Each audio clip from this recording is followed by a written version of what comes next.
Hey Internet, welcome to Thermodynamics tutorial. This is a made-up question not found in your textbooks. We want to find the heat transfer coefficient.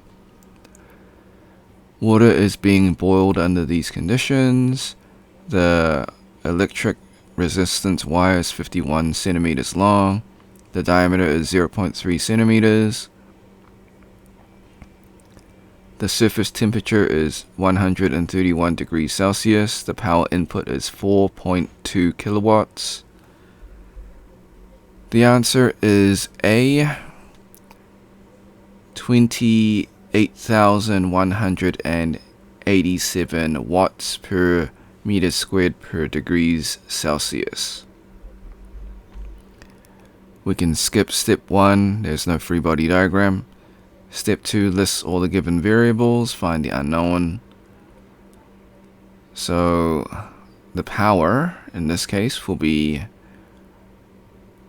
4.2 kilowatts.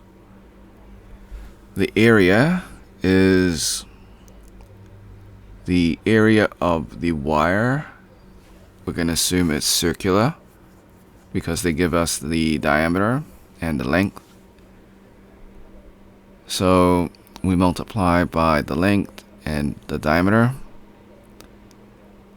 They give us the surface temperature. We're going to assume water boils at 100 degrees Celsius.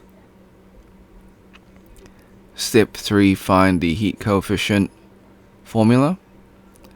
So we got power is equal to H multiplied by A multiplied by surface temperature minus the ambient temperature.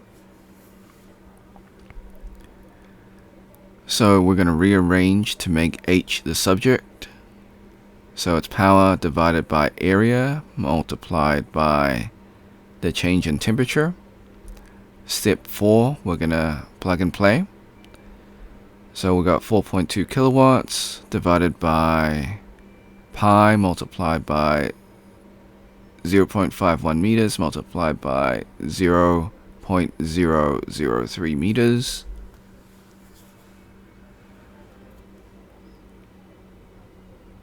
Multiplied by 131 minus 100 degrees Celsius.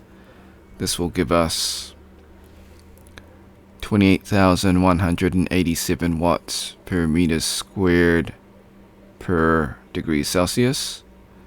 Note that it's actually a little bit less, but it's 28,186.77 and some other numbers. So we're going to round it up to a whole number and make it this number. Okay, disclaimers. The method is correct, however I do make calculation mistakes. I encourage you to solve it yourself and see if you get the same number or answer. Now before we leave, I highly encourage you to save this video onto your PC just in case this video or channel gets taken down. While I follow all copyright laws, sometimes things happen.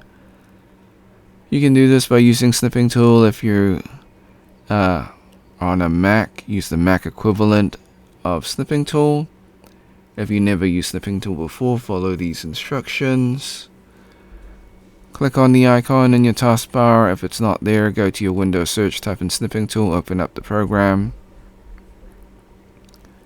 Then click video option, click on new. Left click and drag the rectangle to cover the YouTube screen. This is just an example. Hit the start button in snipping tool, wait for the countdown, hit the replay button on YouTube, let the video finish. Hit the red square in snipping tool to stop recording and then save your video. Thanks for watching, hope you had a great day. Be sure to like and subscribe. Share with your friends because this is a made up question, so they probably won't be able to find it. If you got questions, comments, or if you find a mistake in the video, leave it in the comment section. I'll get back to you as soon as possible. If you want to support me, become a member or drop a super thanks. Until next time, see ya.